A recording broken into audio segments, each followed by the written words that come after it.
God. Dr. Andrew Pinsent, eminent physicist, as we can see, man of the cloth as well. Now, you accept the cosmology, you see the beauty in the cosmology, you accept evolution, how we came to be, and you believe in God. Yes, indeed.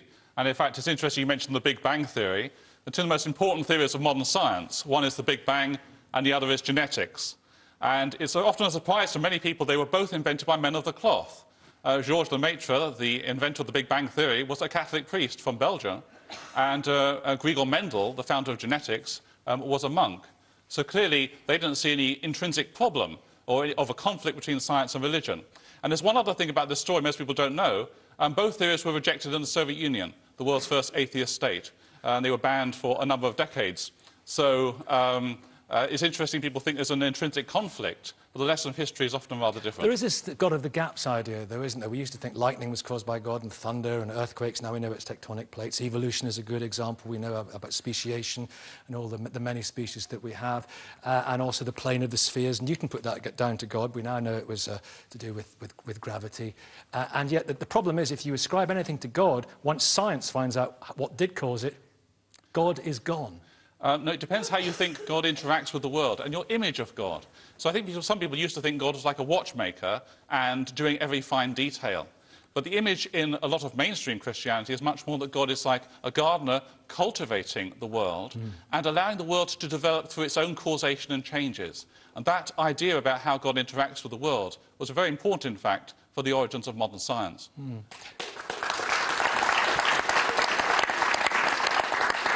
Eminent scientists, intelligent people who believe in God, Peter Atkins, what are you missing? What are you not getting here? Well, I think there's a huge amount of evidence for God in the natural world. But it's evidence for lazy... Steady, not yet. No, I feel there's a but coming. Yeah, the second part of that remark is that it's evidence for lazy minds. And what we have to look at is the surge that science has made in our understanding of the world. For thousands of years, people lay back and said, oh, God must have done it. And in a sense, that was good, because they were questioning and looking for answers, but they were going down the wrong path. 300 years ago, and it really is only 300 years, and think of the progress we've made in that time. Mankind, to its great credit, stumbled on the scientific method. And all the great questions of existence which were being answered or being probed by religion suddenly became open to the scientific method. And it's quite extraordinary what progress we're making. And not one iota of that progress needs to call upon the concept of God. So God is driven right back into virtually a point, and we don't need him anymore. What then, Dr. Andrew Pinsent, can only be explained by God? Well, certainly I reject a God of the gaps, in that case like Peter Atkins. But I think, nevertheless, civilizations that have believed in God have often been very interested in the big questions, in the search for ultimate causes. And science owes them a debt. Can I just finish?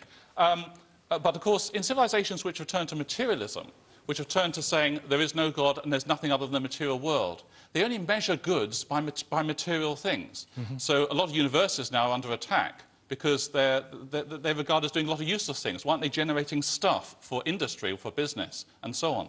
And unless we keep alive an idea that we're searching for things which are immaterial, for the big questions, then we won't actually also make progress in science as well. But you mentioned the Big Bang, and that's a material happening. Why aren't you simply saying David you prefer a society in which people believe in God? You're not actually suggesting there is any evidence for God. If you look at the question in an anthropological way, in other words, you look at the way in which human beings organise themselves, there is a practically universal demand for a causal story, a foundation myth, which differs from place to place and which are usually actually mutually exclusive. They can't all be true because they depend upon components which are exclusive to themselves.